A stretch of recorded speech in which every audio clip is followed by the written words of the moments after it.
الحاجة المحركة للأحداث بشكل كبير في فيلم سواق الأتوبيس هي ورشة المعلم سلطان، الورشة اللي بتمثل الهوية والشخصية المصرية اللي كله بيحاول يكسبها لصالحه، وكله بيحاول إن هو يبدد الشخصية دي ويخليها مش موجودة.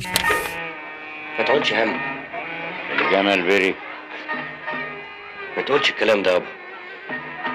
انا هروح لمحامي يشوف لنا تصريف. بيبدأ الفيلم على حسن وهو بيصحى من النوم بدري عشان يلحق شغله في هيئة النقل العام سواق أتوبيس. حسن اللي فيه ترابط قوي جدا ما بينه وما بين ابنه، وغالبا مراته ميرفت ضعيفة الشخصية قدام أمها اللي دايما بتلومها على جوازها من حسن اللي هي حبته وقلبها اختاره، ودايما بتقارن ما بين جوزها وما بين ابن خالتها اللي سافر بره وعمل له قرشين ورجع تاني.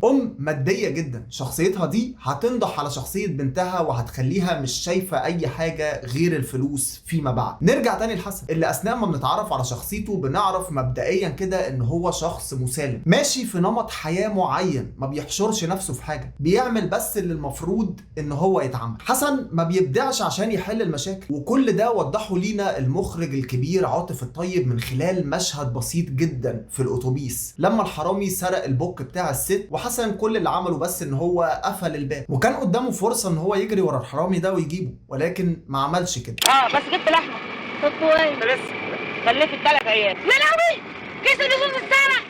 الحقوني يا ناس، مرتب الشحن محدش عايز من العربيه. دوري عليه بالشنطه. اللي راح انا مش شايفه، مفيش حاجه. دوري عليه وقع. في الارض.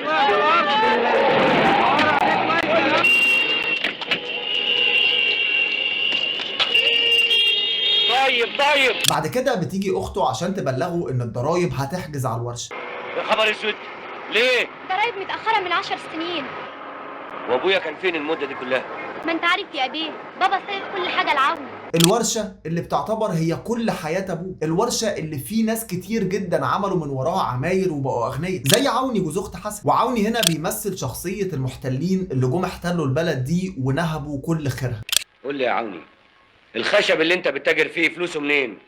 انت جاي تحاسبني؟ الفترة دي كان في سياسة بيتم اتباعها في مصر، وهي ان اي حد عايز يتاجر في اي حاجة كان بيتم التسهيل ليه جدا. التجار كتروا جدا، والرأسماليين هم كمان كتروا جدا. التجارة وازاي تبقى غني وتعمل فلوس غيرت الناس للأسوأ، خلت الناس ما يفكروش في مبادئ ولا اي حاجة تانية بسبب الفلوس. وده اللي بنشوفه في مشاهد كتير في الفيلم، زي ام ميرفت مثلا اللي عايزة تطلقها من جوزها عشان تروح تتجوز ابن خالتها الغني.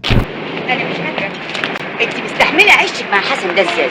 بنشوفه برضو في رحلة حسن لللف على اخواته البنات وجوازهم عشان يجيب منهم اي حاجة يقدر يسدد بيها الضرايب اللي على الورشة. لما حسن بيروح بورسعيد، الجشع وحب جمع الفلوس بيكون باين جدا في شخصية البرنس جوزه. اول حاجة عينك هتقع عليها هي البضاعة الكتير اللي في بيت البرنس. كده يا حبيبي، اهلا وسهلا، ده البيت نور، ده احنا زرنا النبي النهارده. يا ناري لو اعرف ازغرط. اللي لو اتباع منها جهازين بس هتقدر انها تحل مشكلة الورشة نهائيا، لكن بيرفض البرنس ان هو يساعد باي حاجة بالرغم من ان الورشة دي خيرها عليه، وهي اللي عملته وصرفت عليه في وقت هو كان بيشحت فيه. انت نسيت انكم قعدتوا عنده انت وجوزك وولادك طول سنين الهجره بعد النكسه، واكلين شاربين نايمين. شخصية البرنس اللي جسدها وحيد سيف هي بتمثل التغير الأخلاقي والجشع اللي وصل له الناس نتيجة حب الفلوس، زي مثلا إننا بنلاقي البرنس بيشرب ولاده خمرة معاه عادي، ودي حاجة طبعا ضد المبادئ. هات كوبايه يابا.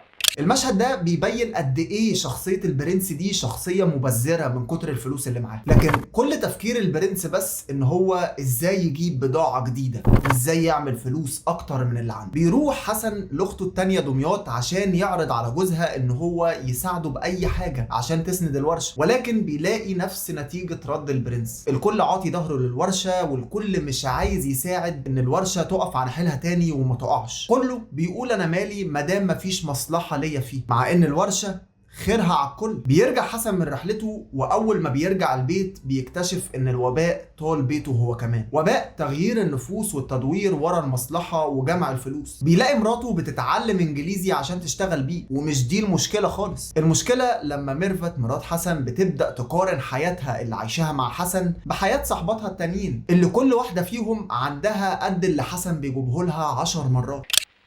ده انا زمايلي بقوا عايشين حياه تانية خالص. هنا بنلاقي تطور جديد في شخصية ميرفت اللي كان قد يبدو عليها ان هي بتحب حسن بالرغم من اي مشاكل هو فيها. هي ممكن تكون بتحب حسن من غير اي شروط، ولكن من هنا التغيير بيبدأ واحدة واحدة. استخدام المخرج عاطف الطيب والكاتب بشير الديك للغة الانجليزية اللي عايزة تتعلمها ميرفت كإشارة لحتى اللغة اللي احنا بنتكلم بيها هتتغير، وده اللي حصل بعد كده فعلا. ما انتش فاهم اللي قدامك ده اجنبي ولا مصري من كتر ما الكلام الانجليزي داخل في كلام. حسن شخصيته بتتغير اكتر وبيبدا ان هو يبقى ايجابي في انه يلاقي طريقه يجيب بيها فلوس الضرايب بتاعه الورشه. بيواجه تغيير نفوس الناس، ولكن اثناء الرحله حسن بيلاقي برضه ناس لسه ثابته على مبادئها، وكل اللي بيحصل حواليهم ده ما اثرش فيهم خالص. زي جوز اخت حسن واخته اللي كانوا مسافرين بره مصر، ولما رجعوا عطوا لحسن تحويشه عمرهم اللي كانوا هيجيبوا بيها شقه وهم 4000 جنيه. جوز اخت حسن اللي كان معاه في حرب اليمن والاستنزاف و67، واللي لما يرجع من السفر هيرجعوا شله الجيش بتاعت زمان تاني، اللي منها هنكتشف ان ما قبل الثمانينات الناس كانت بتتعامل بطريقه، وبعد الثمانينات كل حاجه اتغيرت والناس بتتعامل بطريقه تانية خالص. وهنكتشف كمان ان الشله دي لسه متمسكه باللي فات، وده لما صاحبهم هيطرح عليهم ان هم ياكلوا في اماكن عاليه وغنيه، ولكن حسن بيقول له ما اظنش ان الاماكن دي هتنفع معانا. ويقوم صاحبه الثالث يرد عليه ويقول له برافو عليك يا حسن، كنت خايف لا توافق. هتتعشوا فين يا طلب؟ انا متعود اكل في شيراتون، شيبرد، هيلتون، ميريديان. ايه رايك يا ابو علي؟ ما اظنش هناخد راحتنا في الاماكن دي. برافو عليك يا ابو علي، انا كنت خايف لا توافق. بيروحوا شله الجيش عشان يقعدوا قدام الهرم في دلاله على ثبات الجيل ده، وبيفتكروا هناك الايام الصعبه اللي كانوا فيها ايام ما كانوا في الجيش. من ضمن الناس اللي ما تاثرش بالتغير اللي حاصل برضه هو ضيف الكمساري اللي شغال مع حسن، واللي اتقدم لاخته، واللي ساعد حسن ب1000 جنيه من فلوسه اللي كان محوشهم عشان يتجوز بيهم. مبلغ ممكن ما يكونش كبير بالنسبه لل10000 جنيه اللي محتاجهم حسن عشان يدفع اول قسط للضرايب قبل ما الورشه تتباع في المزاد العلني. ضيف هنا بيساعد بدافع الاخوه والفطره الطيبه، مش عشان طمعان انه يوافق على جوازه من اخته زي ابو عميره الراجل الشمال اللي مستعد يدفع كل الضرايب اللي على الورشه بمقابل جوازه من اخت حسن، ولكن غير كده مش هيدفع اي حاجه حتى بدافع ان هم جيران. المبلغ اللي جمعه حسن لحد دلوقتي هو 5000 جنيه، ولسه باقي 5000 جنيه على طلب الضرايب. وهنا مفيش قدام حسن غير حل واحد بس، ان هو يبيع التاكس بتاعه، التاكس اللي ميرفت مراته دافعه المقدم بتاعه، اللي لو اتباع هيساعد كتير جدا في دفع القسط الاول اللي طالباه الضرايب عشان يلحقوا الورشه. ولكن ما ننساش ان التغيير طال بيت حسن. ميرفت بترفض ان حسن يبيع التاكس، وبتحط حياتها الزوجيه وبيتها قصاد ان حسن يبيع التاكس ده. لو بعت العربيه يا حسن تطلقني. حتى لو ما بعتهاش يا ميرفت انت طالب. وحسن هنا هيختار الورشه بكل سهوله وهيختار انه يبيع التاكس. حسن بيطلق ميرفت لان ميرفت هان عليها الورشه اللي تعتبر هي حياه ابو حسن وحياه كل الطيبين اللي ما اتغيروش بالرغم من كل اللي بيحصل حواليهم. بيبيع حسن التاكس، واول ما حسن بيبيع التاكس بيروح على ابوه عشان يفرحه ان هو جمع القسط الاول من فلوس الضرايب، ولكن بيتفاجئ حسن ان والده مات من القهر على الورشه وعلى جواز بناته اللي كانوا قاعدين بيبيعوا ويشتروا فيها ويقسموا الورث وهو عايش. في رحله حسن دي بنشوف تغير جذري لشخصيه حسن، بنشوف انه بدا يبقى عدواني اكتر قصاد الناس اللي بوظت البلد وضيعوا الشخصيه المصريه قصاد التجاره وجمع الفلوس، واللي الانفتاح عمل فيهم كده. وده بنشوفه في المشهد الاخير من الفيلم، وهو نفس المشهد اللي بيبدا بيه الفيلم. حرامي بيسرق من الست البوك تاني وبينط من الشباك، ولكن المره دي حسن بينزل من الاتوبيس ويجري وراه ويمسكه ويضربه ويقول له كلمه واحده بس: يا ولاد الكلب. يا ولاد الكلب.